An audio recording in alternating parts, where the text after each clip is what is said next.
7. Focus on what makes the language easy, not what's hard about it. If you, in Chinese, oh, it's so difficult. There's all the characters, there's tones, there's then you're never going to have the motivation. You're only going to think it's too difficult.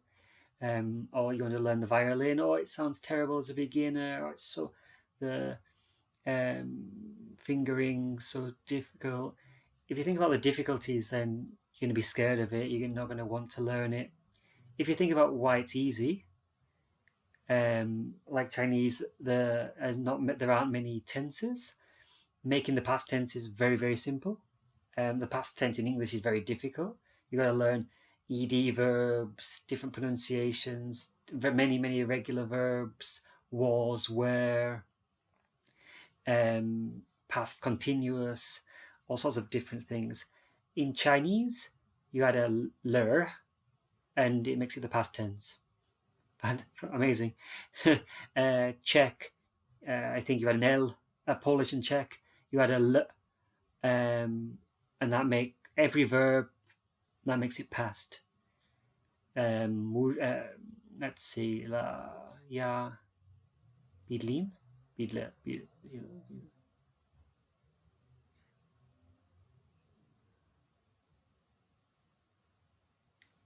like rozumím, I understand.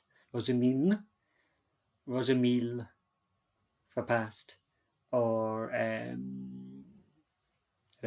much of Czech. So in Czech, the present is incredibly difficult. Pronunciation is very difficult. But if you get bogged down in the locative, dative, the different modes, or you get bogged down in pronunciation with everything's impossible to say, shmrzlina, yaksi, then you get demotivated and it's too difficult. But when you think about it's very flexible language, you can put words in different places and it still makes sense. Whereas in English, you have to be very precise and put everything in the right position.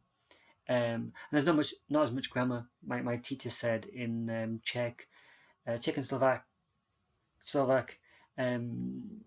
there's after, like, when you do the beginner course, that's the difficulty. But once you start in the intermediate, it's just repassing the same. There's not much more grammar. Past tense is adding the L in the verb. The future is a budu, I will, or like the slightly ending again. The ending of the tense is very simple. So yeah, really focus on the easy things, like Italian pronunciations. The really easy thing. A lot of words are similar, or you understand automatically as an English speaker. Try and think about why it's fun, why it's easy. Like when I'm learning recorder, if I think about the tone or fingering difficulties, it gets me bogged down. If I think, I only have after piano, like I'm used to having so many notes at the same time. Now I have one note to focus on. I can focus on rhythm. I can focus more on other things. The more you think about the fun and easy things about the language, or something new, something different, you're going to be more motivated to do it.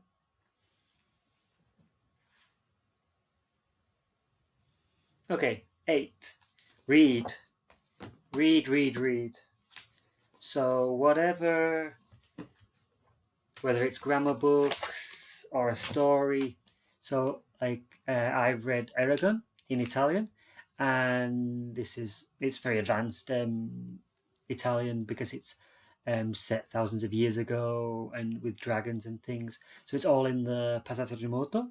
So it's all in the past historic, which I didn't know before I read this book.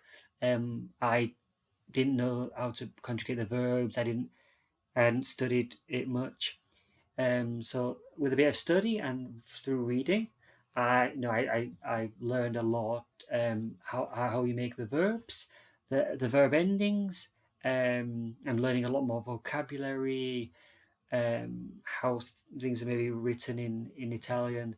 It's more poetic, and you get an appreciation of the language. It's much more poetic than English. English is more kind of direct, but I love the way that Italian is written, and Louis Pozzo and I. No, it's so you get a great appreciation of the language. You learn some grammar. You learn how it's used. You can read different types of books. Like you can read like a current modern novel, and it reads faster. There's kind of more modern words and things.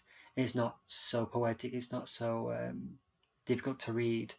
Well, then you've got like the like Eragon or um, Hunger Games. I guess would probably um, have more vocabulary and stuff, or read Harry Potter, or even newspapers or magazines and things. I read Topolino, so Mickey Mouse, the comic series in Italian, and it's a great way. It's fun, and you're learning the more vocabulary, how to use the grammar, whilst reading a nice story and or fun comic.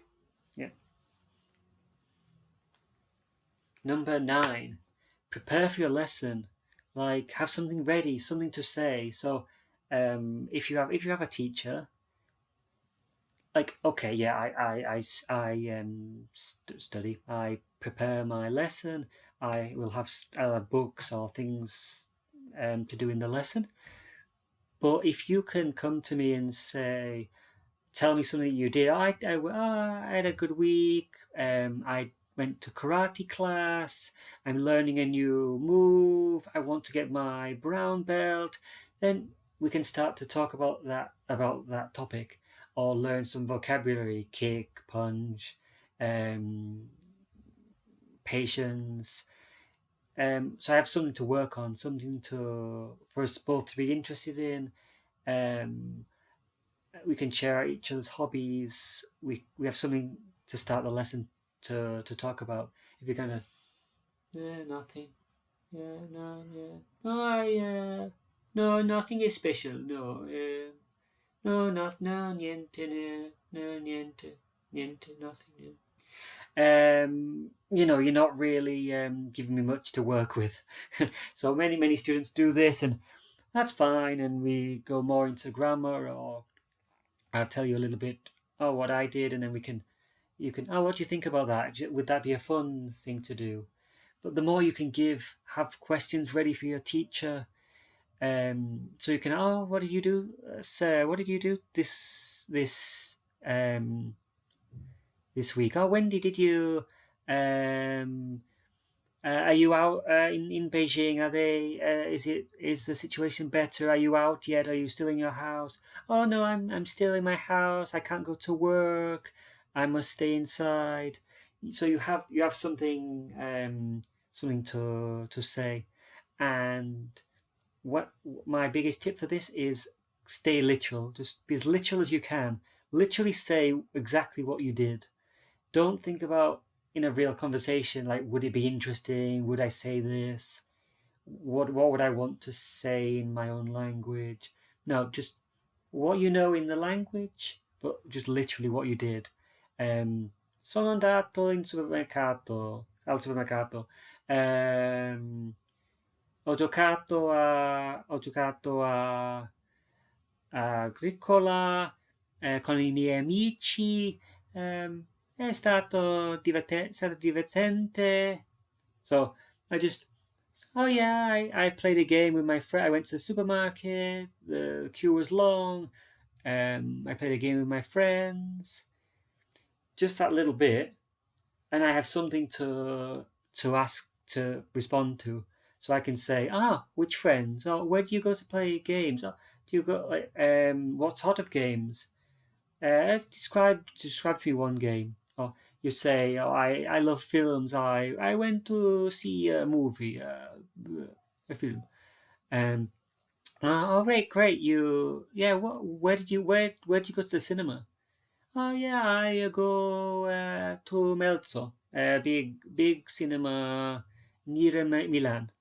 Oh, great. And you can kind of, oh yeah, I like films. Have you seen the Avengers? Oh yes, of course. Endgame, very good. Yes.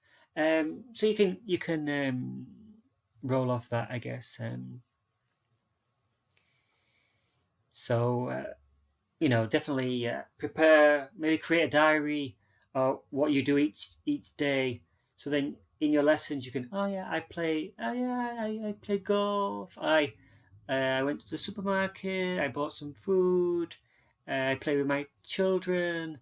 Um, tell some story.